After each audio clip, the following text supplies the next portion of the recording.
संत भगवान के समोश्रवण में नरक गति के जीव क्यों नहीं जाते? क्योंकि देवगति, मनुष्य गति और दिव्यांश गति के सभी जीव जाते हैं, तो नारकी क्यों नहीं जाते? समोश्रवण वो जा ही नहीं सकते, निकल ही नहीं सकते। उनका क्षेत्र सीमा है। जैसे कोई दो प्रकार के अपराधी होते हैं। एक अपराधी ऐसे होते हैं जो जेल में घूमते हैं। हम लोग प्रवचन करने जाते हैं तो प्रवचन सभा में आते हैं, लेकिन कुछ खूंखार ऐसे आतंकवादी होते हैं जो कोठरी से उनको बाहर निकाले ही नहीं जाते, वो कोठरी के अंदर ही रहेंगे। ऐसा ही नारकी इतने पापी होते हैं, इतने अपराधी हैं कि वे नरक के बिल से बाहर निकल ही नहीं सकते। ऐसा मानो।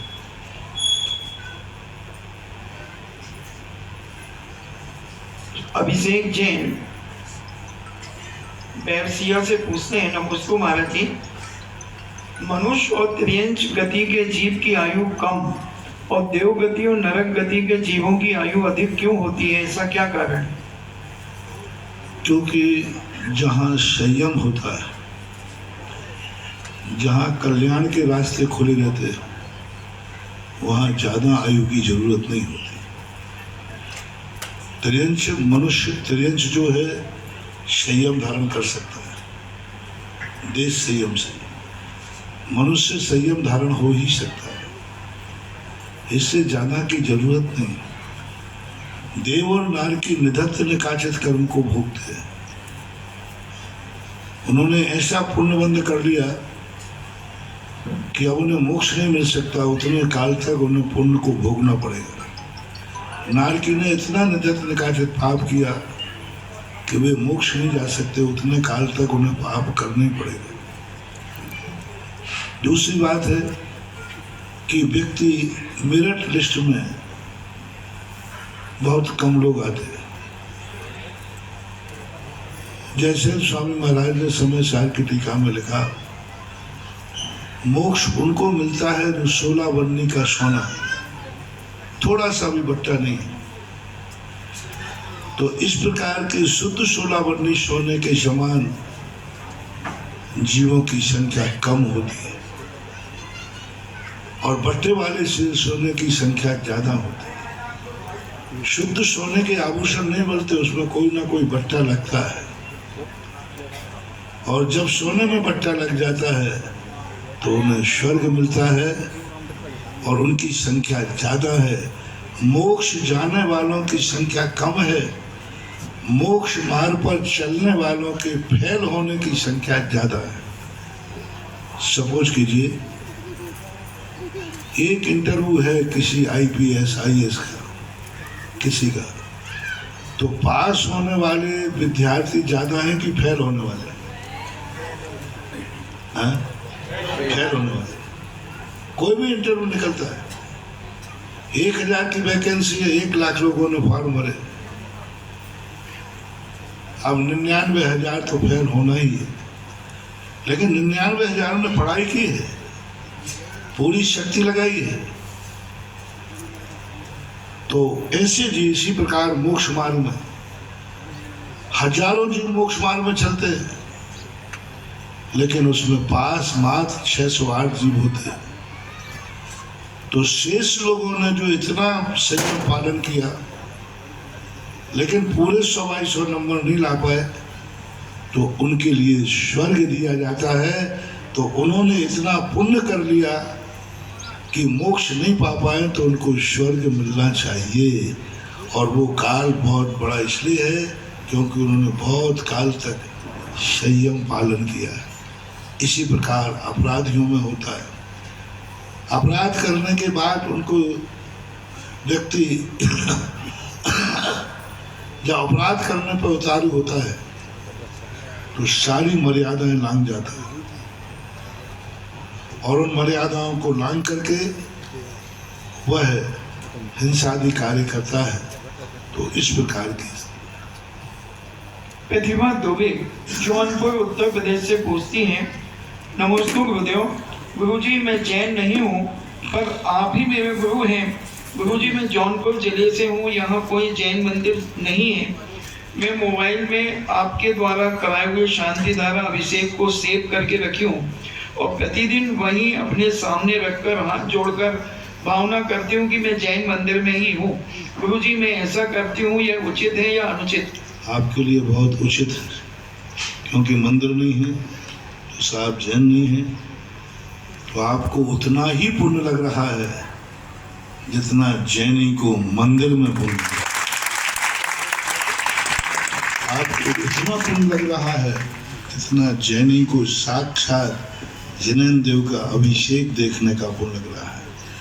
क्योंकि आप जिस परिस्थिति में हैं उस परिस्थिति में आपकी श्रद्धा, आपकी विशुद्धि, आपका समर्पण जैन से भी कई गुना ज़्यादा है, इसलिए बहुत अच्छा आपका फल जरूर मिले। जिनका आश्रय दशों दिशाएं, जिनका आश्रय दशों दिशाएं, ये धरती और अंबर है। अंतर मन अद्भुत गुण संयुक्त सबसे बड़े समंदर हैं। ज्ञान ध्यान तप से कर्मों का करते रहते संवर हैं। ज्ञान ध्यान तप से कर्मों का करते रहते संवर हैं। धरती पर हैं संत अनेकों, धरती पर हैं संत अनेकों, सबसे बड़े दिगंबर हैं, सबसे बड़े दिगंबर।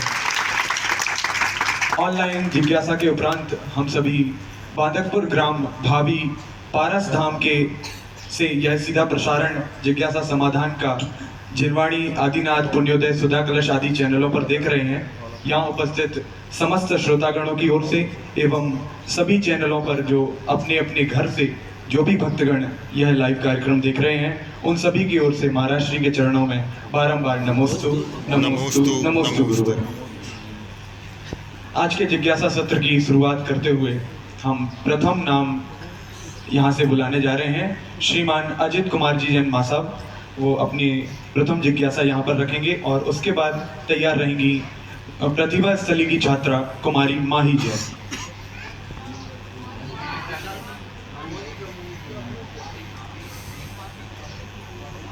हेलो, मुनिवर को नमोस्तु नमोस्तु नमोस्तु। महाराज जी, मान और अभिमान में क्या अंतर है और क्रोध शांत करने के लिए कौन सा उपाय है? क्रोध जल्दी आता है महाराज जी मुझे। और प्रक्षाल का गंधोदक अपन को लेना चाहिए कि नहीं लेना चाहिए महाराज जी, इसका निवारण कर। मान और अभिमान प्राय विशेषण को लेकर के दोनों का अर्थ एक ही है, लेकिन जब रूढ़िगत अर्थों पर जाते हैं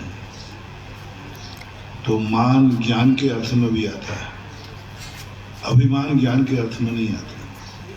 लेकिन व्यवहार भाषा में देखते हैं मान से बड़ा अभिमान होता है। प्रक्षाल का गंधोदक सामान्यता नहीं लेना चाहिए, लेकिन कभी किसी मूल नायक आदि भगवान का अभिषेक नहीं हो सकता क्योंकि वो प्राचीन है, तो उनको कपड़े आदि से स्पर्श करा के या मार्जन करके गंधोदक देते हैं, तो उसको मजबूरी में लेने में कोई बाधा नहीं, सामान्यता नहीं लेना चाहिए। प्रक्षाल का अर्थ होता है मार्जन, शुद्धि करना। और वहाँ जब मूर्ति का जब अभिषेक नहीं कर सकते, वो मार्जन करते हैं, तो वहाँ भाव मूर्ति को शुद्ध करने का नहीं है, भाव मूर्ति की एनर्जी लेने का। माँ तो कपड़ा भगवान को छू लिया है इसलिए मुझे गंधोदक मिल जाएगा, ये भाव है। और मार्जन करते समय ये भाव नहीं है, मार्जन करते समय मूर्ति की सफाई करना भाव के ऊपर आश्रित है। मार्जन सफाई के लिए कर रहे हो, कपड़ा फेर रहे हो, या गंधोदक के लिए? सफाई के लिए फेर रहे हो तो वो नहीं ले सकते, और गंधोदक के लिए फेर रहे हो तो ले सकते हो, ऐसा मानना है।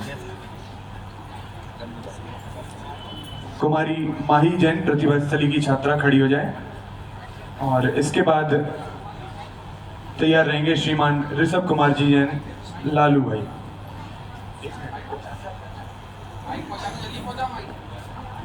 इतना गैप नहीं। गुरुदेव आप चढ़ा नमोस्तु।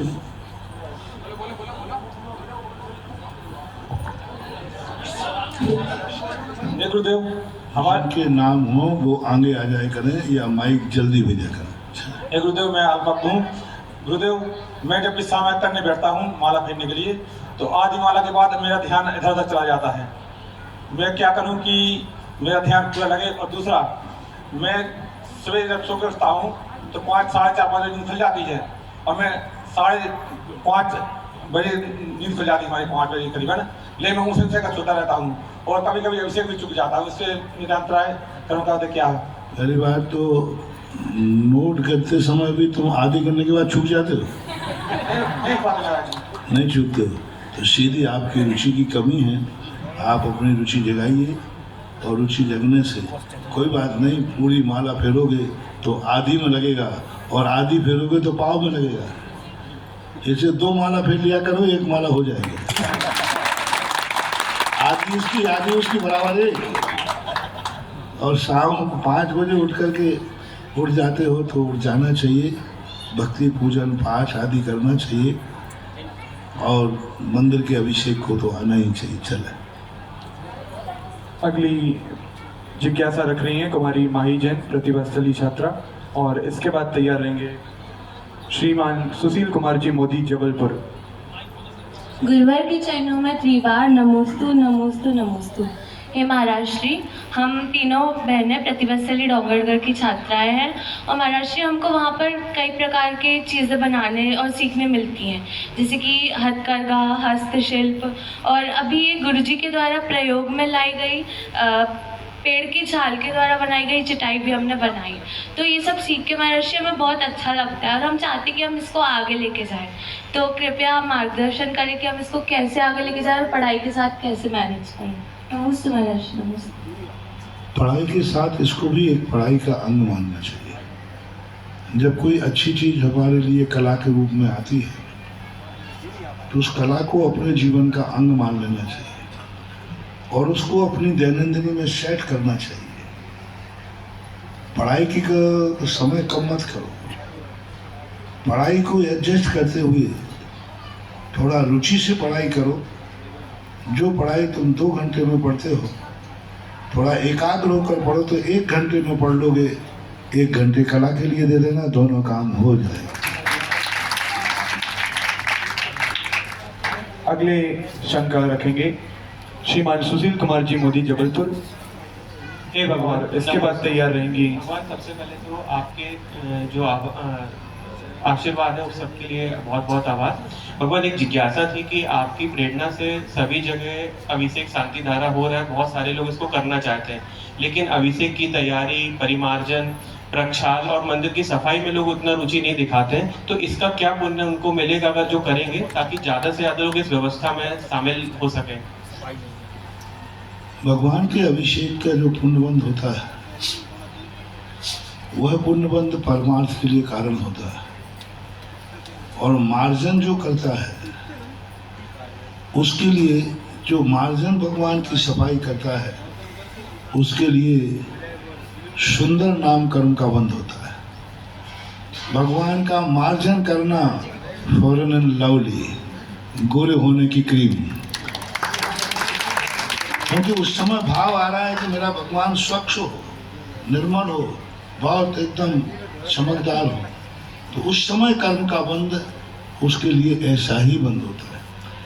दूसरा, कोई व्यक्ति जल की व्यवस्था करता है, द्रव्य की व्यवस्था करता है, टेबल लगाता है, पांडुशाला लगाता है, वह इतना पुण्यबंध करता है कि अभिषेक करने वाले को मान लीजिए 100 नंबर मिलते हैं, और जिसने द्रव्य लगाया है और 100 लोगों ने उसके लगाए हुए द्रव्य से अभिषेक किया, द्रव्य लगाया, तो प्रत्येक का 6% लगा लो तो उसको कितना परसेंट हो गया? 600% हो गया। 6% 100 लोगों ने किया तो कितना हो गया? तो अभिषेक जिसने किया उसको 100% 100 नंबर मिले, और जिसने अभिषेक का जल भर के लाया था उसको 600 नंबर मिले, और जिसने अभिषेक दूसरे के जल से किया उसके 6 नंबर कटेंगे और उसके खाते जाएंगे। ऐसे नहीं है कि यहाँ सबका टीए बनता है। जो लेट आते हैं बोले साहब अपन तो लेट जाएंगे, सब तैयारी मिलेगी, अभिषेक लगा हुआ मिलेगा, द्रव लगी हुई मिलेगी, बस उठाया लोटा और ढाल दिया, नहीं। तुम्हारे पुण्य में से जिसने वो जल भर के रखा है, केवल लगा के रखी है, पांडव शिला लगा के रखी है, तुम्हारे पुण्य में से कटकर वो उसके खाते में जाएगा, नियम से जाएगा, उसके खाते जाएगा, तुम्हारा कम होगा। जो चौका बना रहा है सुबह से, और कोई गया और सीधी दादागिरी करके घुसा पार वाला और उठाया ग्रास, ये लो, तो उसको उतना पुण्यवान नहीं है। और जो सुबह से हार देने में लगा है, भले वो हार नहीं दे पाया, तो उस देने वाले की अपेक्षा बनाने वाले का पुण्य कई गुना ज्यादा। एक द्रव्य सजा रहा है, पूजन की सामग्री लगा रहा है, कितना पुण्य, अपरंपार पुण्य।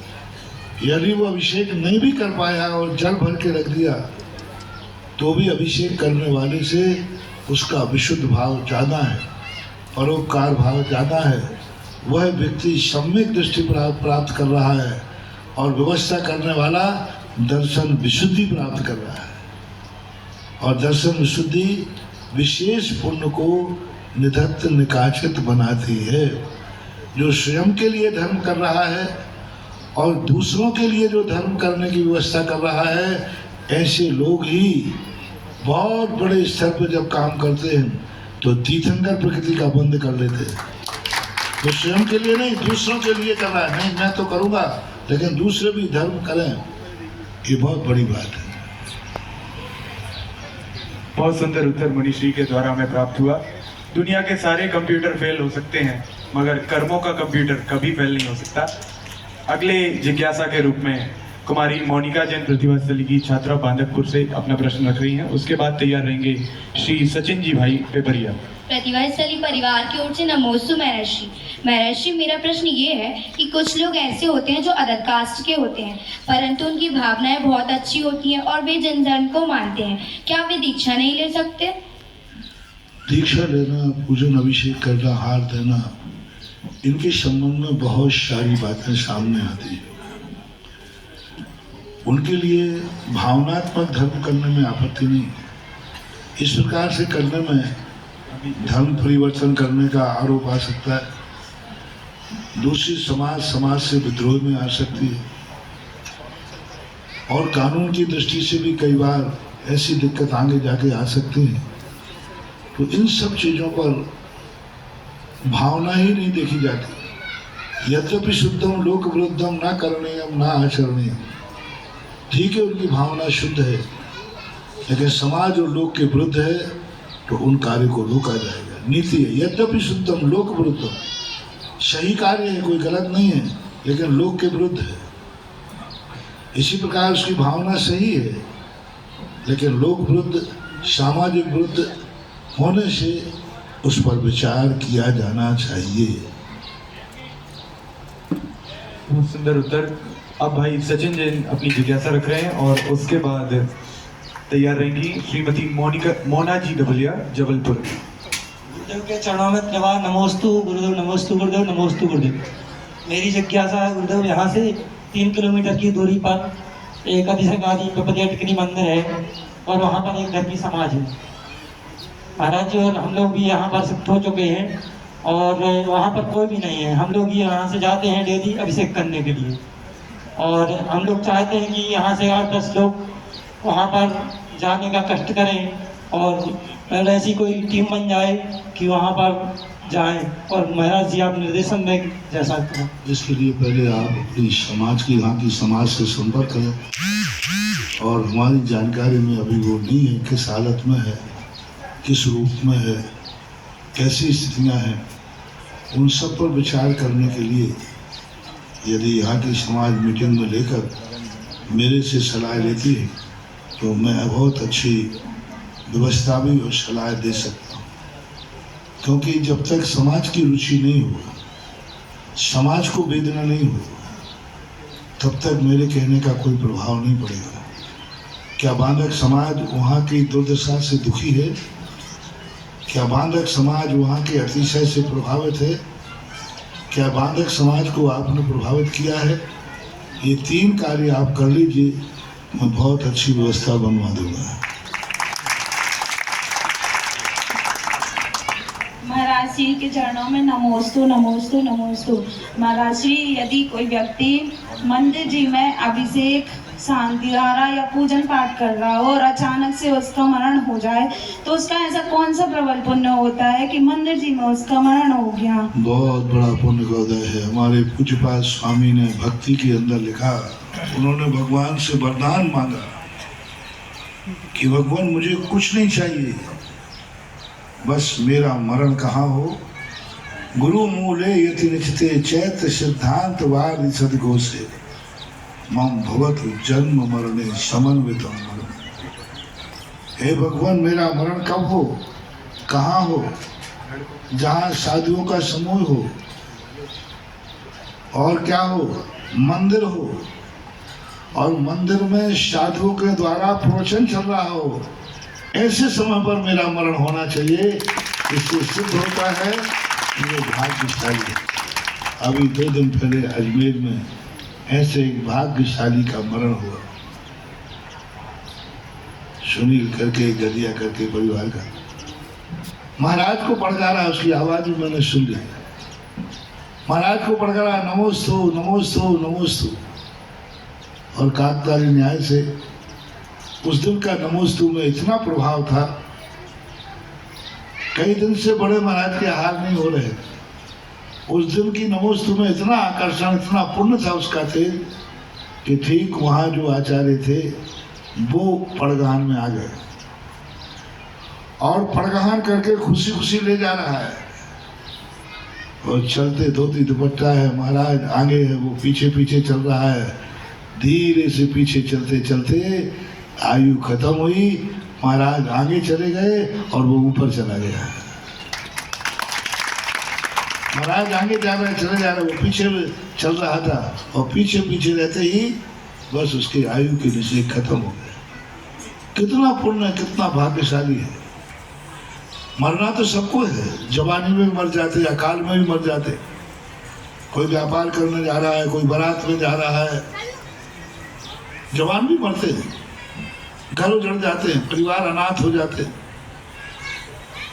मरने की कोई बड़ी बात नहीं है, लेकिन ऐसे समय मरना कि महाराज को पड़गान करके महाराज आगे आगे जा रहा है, पीछे जा रहा है, और महाराज को आगे भेज करके वो पीछे के पीछे रहकर ऊपर चला गया। ये बहुत बड़े पुण्यात्मा जीव का लक्षण है। एक घटना सम्मेद शिखर जी में घटी थी बहुत वर्षों पहले। एक व्यक्ति वंदना कर रहा था, चंद्रप्रभु भगवान की टॉप की वंदना करते करते उसको लगा कि मेरा जीवन अंत होने वाला है। उसी समय उसके पुण्य से देखो क्या पुण्य था, उसको ये एहसास हुआ, अभी उसको पता नहीं था कि मैं मरूं, वंदना करने गया था। उसी समय मुनिराज संग वह वंदना कर रहा था। उसने मुनिराज के पैर पकड़ लिए, बोले मुझे दीक्षा दो, अभी इसी समय दीक्षा दो, मेरी जिंदगी बहुत थोड़ी सी रह गई। महाराज ने कहा ऐसे कैसे दीक्षा दो, तू भी वंदना कर रहा है, मैं भी वंदना कर रहा हूँ, चल भाई नीचे चल, नीचे विचार करूंगा। बोले नीचे तक मैं जा ही नहीं पाऊंगा, नीचे तक मैं जा ही नहीं सकता, मेरी उम्र बहुत थोड़ी रह गई। अब वहां कहाँ तो पिछला है और कहाँ कमंडल है। आचार्य बहुत साधु थे, उसके निमित्त ज्ञानी थे, जान लिया कि ये मरण को प्राप्त होने वाला है। तुरंत अपनी पिछी खोल करके आधी पिछी उसको दी, वहीं की मिट्टी से उसको दीक्षा दी, और दीक्षा दे करके जैसे ही पालथी लगा के बैठा उसी टोक से चला गया। आप देखो उसका पुण्य देखना। आयु के अंत में सम्मेद शिखर, मुनिराज का मिलना और मौत का एहसास होने पर घबराने की अपेक्षा, लोग तो घबरा जाते, अरे मैं मर रहा हूँ, मर जाऊंगा। घबराने की अपेक्षा उसको क्या भाव हुए, मुनि दीक्षा के, और मुनिराज के पैर पकड़ लिए जिद के, नहीं मुझे मुनि दीक्षा इसी समय दो। तो ये कभी कभी बहुत भाग्य से होते हैं सभी भावना भाव कि मेरा मरण हो तो भगवान तेरी भक्ति करते हुए संदेश करना ऐसा। जिन धर्म से है प्रेम तो हर पल ये कहना चाहिए, जिन धर्म से है प्रेम तो हर पल ये कहना चाहिए, मैं रहूं या ना रहूं जिन धर्म रहना चाहिए, मैं रहूं या ना रहूं जिन धर्म रहना चाहिए।